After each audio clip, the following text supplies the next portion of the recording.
Luke 17. He said to his disciples, "It is inevitable that stumbling blocks come, but woe to him through whom they come. It would be better for him if a millstone were hung around his neck and he were thrown into the sea than that he would cause one of these little ones to stumble." Naomi, do you know what a millstone is? It's a great big stone. Kind of had a little top on it. But anyway, it's really heavy, and basically you would drown. But God's not talking about doing it for a little kid like you. He's talking about it for people who treat little ones like you wrong. Yeah? So, it is inevitable that stumbling blocks come, but woe to him through whom they come. It would be better for him if a millstone were hung around his neck and were thrown into a sea than that he would cause one of these little ones to stumble.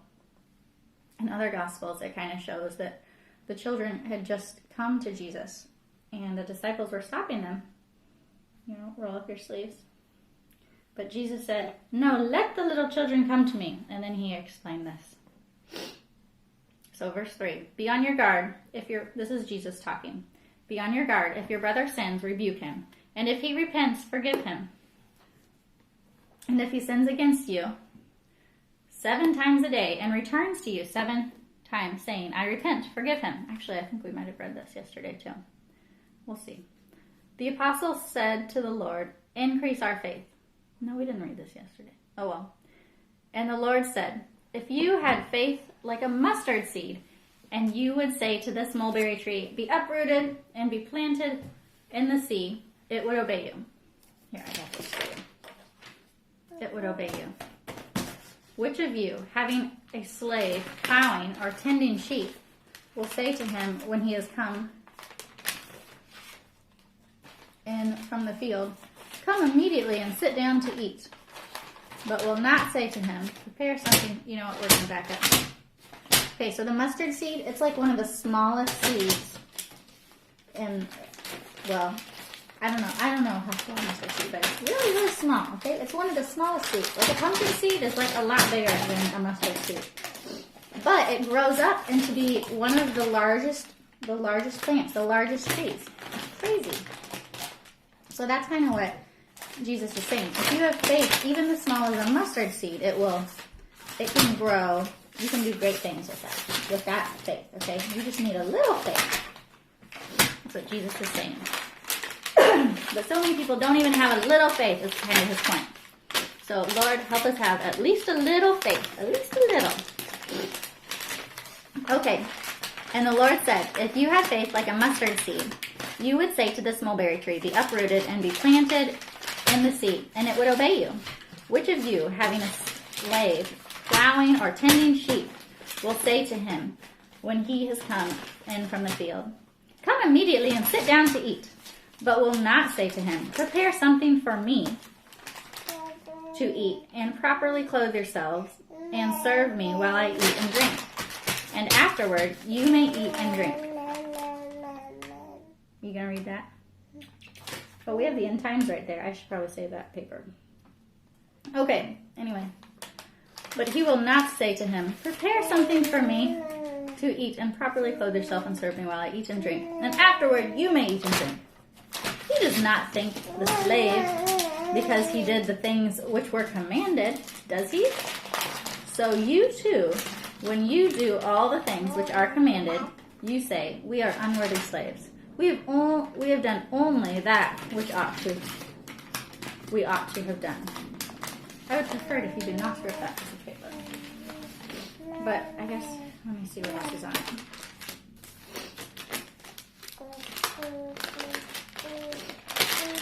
Okay, that's fine. Whatever. Let's go ahead. Verse 11. While he was on the way to Jerusalem, he was passing between Samaria and Galilee. They're talking about Jesus. It's all capitals for he.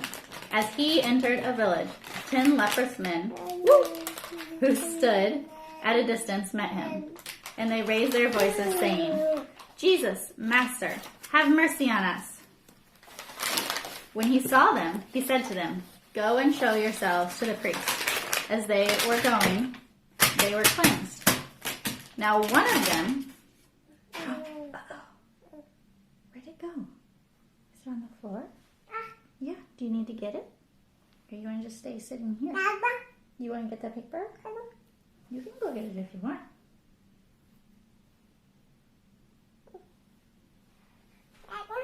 You can go get it. You want me to get it, don't you?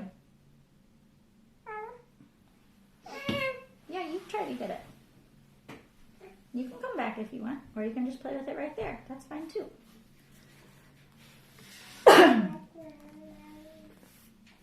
Okay. Verse 14. When he saw him, he said to him, "Go and show yourselves to the priest." As they were going, they were cleansed. Now one of them, when he saw that he had been healed, turned back, glorifying God with a loud voice.